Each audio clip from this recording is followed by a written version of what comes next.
It's your girl, Keely Taverner, and in last week's newsletter, I asked you to ask me your direct questions, the issues that really get to you.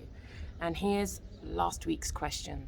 Why can't I summon up the courage to ask the one question which I think will break up our marriage? I think I know the answer and expect him to lie to me. So, what might be happening for you in that instance is you're avoiding dealing with the issue. And let's be frank, if you're married, breaking up a marriage is not easy. There are lots of further consequences, and potentially that is a concern for you, right? You don't want to have to go through all of the upheaval.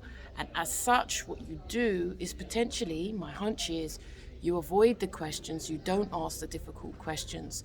And so what happens is then you'll just push down, stuff down the queries that you have. And then you'll end up living a life where you kind of settle for what you get and you just avoid dealing with the difficult questions. Now, what happens when we get into avoidance? Often our problems get worse, but then you may find that you then leak. You start to leak out in other aspects. You start to potentially become more annoyed, more discontented. And depending on how you're wired, how you're made, it's highly likely your defense mechanisms will take place. Now, I talk about defense mechanisms in detail on my course, Navigate Narcissism Now. So the key for you is to understand how your defenses start to manifest themselves. Is it avoidance? Do you become defensive? What also might happen is you have to look at maybe other ways that you may sabotage yourself. So your eating may increase, it may decrease.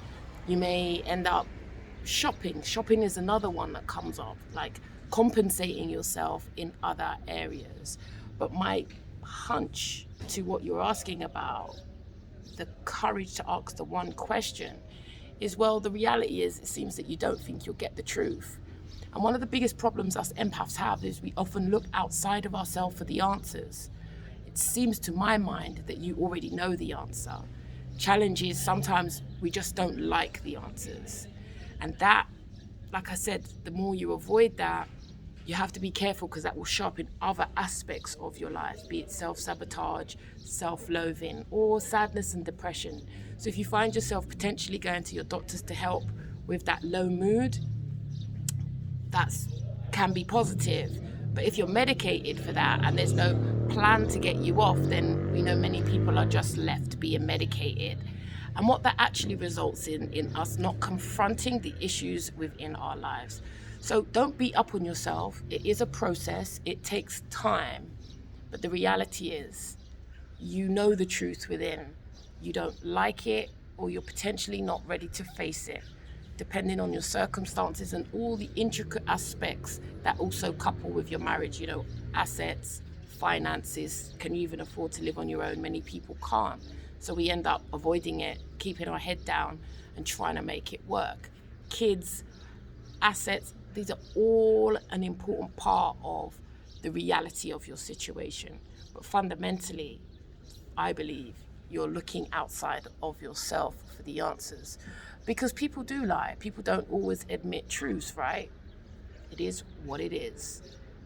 But the truth is often within us. We already know.